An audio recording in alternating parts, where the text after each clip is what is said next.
दोस्तों, 2050 के बाद की दुनिया, टेक्नोलॉजी, क्लाइमेट चेंज और स्पेस कॉलोनाइजेशन। हेलो दोस्तों, मेरा नाम है अनिस और आप सबका स्वागत है मेरे चैनल पर। आज हम एक ऐसे टॉपिक पर बात करेंगे जो हम सबको एक्साइट करता है, हमेशा से करता आया है। फ्यूचर 2050 के बाद की दुनिया कैसी होगी? क्या हम रोबोट्स के साथ घूमेंगे? क्या हम मार्स पे घर बना लेंगे? ये सारे सवाल हमारे दिमाग में आते रहते हैं और आज हम इन्हीं सवालों के जवाब ढूंढेंगे। टेक्नोलॉजी से लेकर क्लाइमेट चेंज तक, हेल्थ, लाइफस्टाइल और स्पेस कॉलोनाइजेशन, हम हर वो पहलू एक्सप्लोर करेंगे जो 2050 के बाद की दुनिया को शेप देगा। तो रेडी हो जाइए एक एक्साइटिंग जर्नी के लिए। टाइम ट्रैवल की सीट बेल्ट बांध लीजिए क्योंकि हम जा रहे हैं फ्यूचर में। चलिए शुरू करते हैं।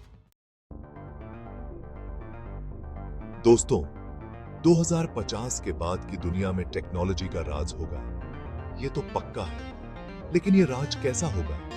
क्या रोबोट्स हमारी चाय बनाएंगे या फिर हमारी जॉब्स छीन लेंगे? आर्टिफिशियल इंटेलिजेंस यानी एआई हर जगह होगा। हमारे घर से लेकर ऑफिस तक हर चीज स्मार्ट हो चुकी होगी। इमेजिन कीजिए, आप सुबह उठते हैं और आपका स्मार्ट फ्रिज आपको बता देता है कि ब्रेकफास्ट में क्या बनाना है, वो भी आपकी हेल्थ को ध्यान में रखते हुए।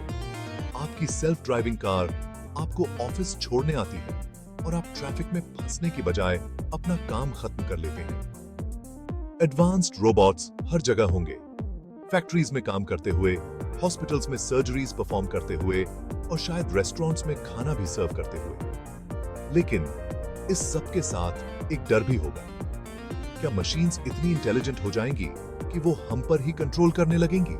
ये एक ऐसा सवाल है जो बहुत से साइंटिस्ट्स और थिंकर्स को परेशान करता है। कुछ लोगों का मानना है कि एआई से हमें बहुत फायदा होगा, जबकि कुछ लोगों को डर है कि ये टेक्नोलॉजी इंसान के लिए खतरनाक साबित हो सकती है। स्पेस एक्सप्लोरेशन के फील्ड में भी टेक्नोलॉजी का बड़ा रोल होगा। हम पहले से ही मार्स पर ह्यूमन कॉलोनीज बनाने की प्लानिंग कर रहे हैं और 2050 के बाद ये सपना सच हो सकता है। इमेजिन कीजिए, आप एक ऐसे रॉकेट में बैठे हैं जो आपको मार्स ले जा रहा है और ये सब कुछ पॉसिबल होगा एडवांस्ड रोबोटिक्स और स्पेस एक्सप्लोरेशन टेक्नोलॉजीज की वजह से। ह्यूमन ऑगमेंटेशन भी एक ऐसी टेक्नोलॉजी है जो 2050 के बाद की दुनिया में आम हो सकती है। साइबॉर्ग टेक्नोलॉजीज की मदद से हम अपनी फिजिकल और मेंटल एबिलिटीज को बढ़ा सकेंगे। दोस्तों, टेक्नोलॉजी के साथ साथ एक और बड़ी चुनौती जो 2050 के बाद की दुनिया में हमारा इंतजार कर रही होगी, वो है क्लाइमेट चेंज। ग्लोबल वार्मिंग का खतरा बढ़ता जा रहा है और इसके कॉन्सिक्वेंसेस हम अपनी आंखों से देख रहे हैं। बदलते मौसम, पिघलते ग्लेशियर्स, बढ़ते सी लेवल्स। अगर हमने अभी से संभलना शुरू नहीं किया तो 2050 के बाद की दुनिया में हम और भी भयानक नेचुरल डिजास्टर्स देखेंगे। लेकिन अभी भी उम्मीद बाकी है। Renewable energy sources, solar, wind, hydro का इस्तेमाल बढ़ रहा है और हम धीरे धीरे सस्टेनेबिलिटी की तरफ बढ़ रहे हैं। ग्रीन सिटीज का कॉन्सेप्ट भी बहुत पॉपुलर हो रहा है। ये ऐसी सिटीज होंगी जहां पोल्यूशन कम होगा, ट्रीज ज्यादा होंगे और लोग नेचर के करीब रहेंगे।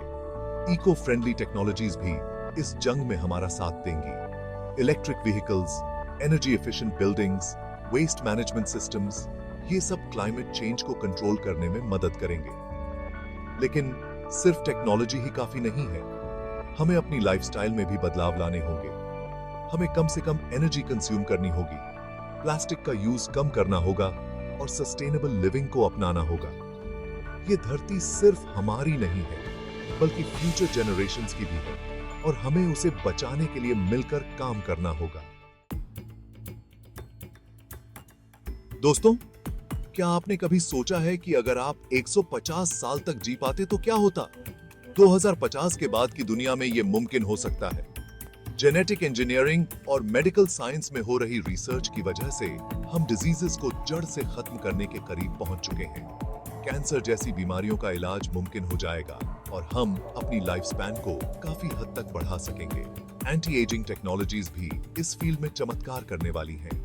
इमेजिन कीजिए, आप 100 साल के हैं लेकिन दिखते 50 के हैं और आप में उतनी ही एनर्जी है जितनी कि एक यंगस्टर में होती है।